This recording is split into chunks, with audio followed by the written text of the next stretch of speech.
Hello everyone, welcome to Ethionews, your go-to spot for the latest and most important news from Ethiopia. Whether it's breaking headlines or updates on current events, we've got you covered.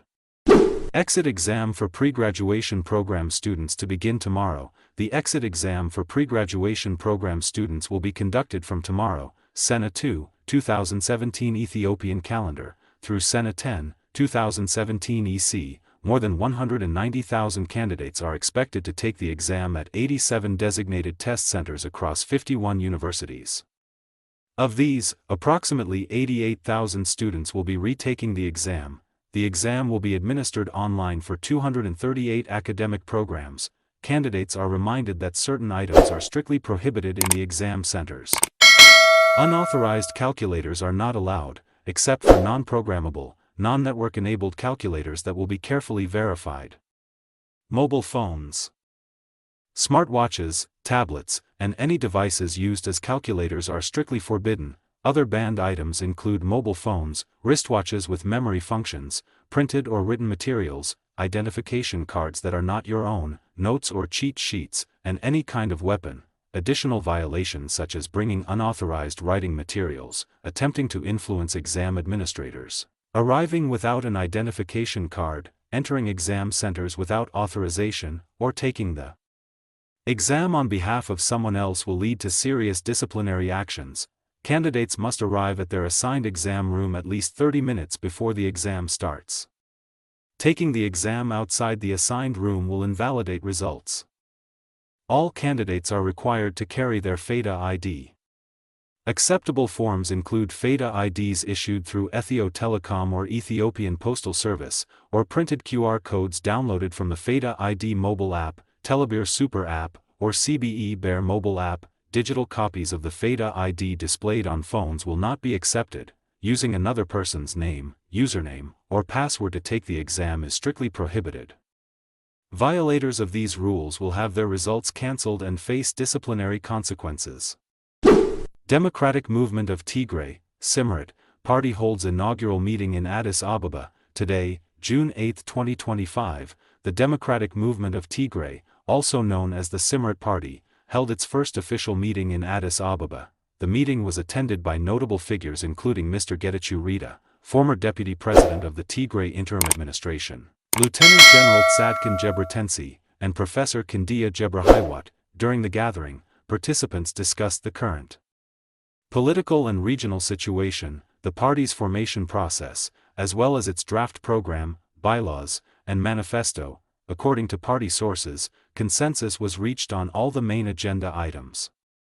In closing, the party emphasized its commitment to working collaboratively with all forces seeking change, aiming to achieve fundamental transformation in a short period. Special focus will be placed on involving youth, professionals, and women in executing the party's plans.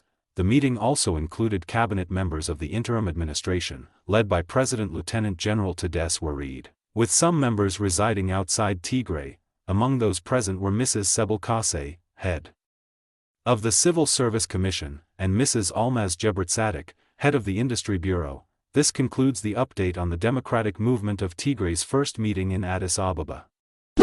Recognition ceremony honors contributors to Ethiopia's success at Miss World. A special recognition ceremony took place today, June 9, 2025, at Bellevue Hotel Spa to honor the organizations and individuals behind Ethiopia's impressive second-place finish at the International Beauty Pageant through Model Haset Dereje.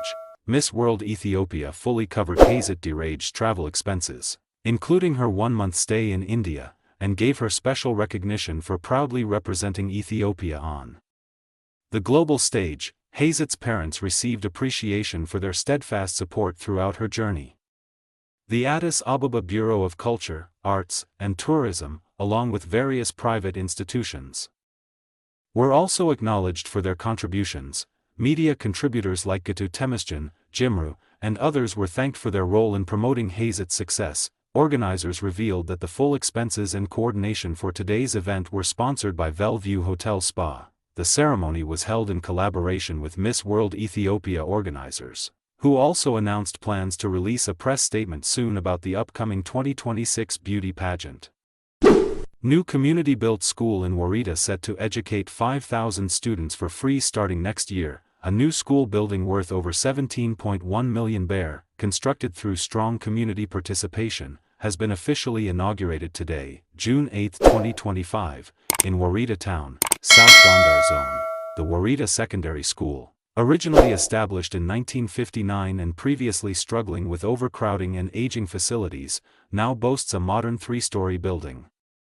This new facility, funded by parents, local community members, and generous donors both inside Ethiopia and abroad, is equipped with classrooms, libraries, and research rooms designed to serve over 5,000 students, Mr. Derbu Aimshi, head of Woreta's Social Affairs Department, emphasized that this project replaces outdated classrooms and significantly expands the school's capacity, enabling thousands of students to receive free, quality secondary education starting with the 2018 Ethiopian academic year, which corresponds to 2025/2026 in the Gregorian calendar.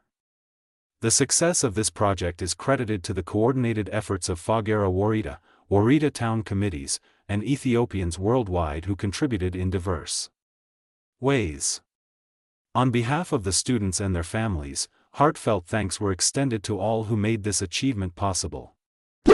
Ethiopia achieves full domestic production of gloves and syringes. The Ethiopian Pharmaceutical Supply Service has announced that gloves and syringes are now fully produced within the country, according to Dr. Abdulkadir Jelgilo, Director General of the service. 2 local manufacturers cover the entire glove supply domestically.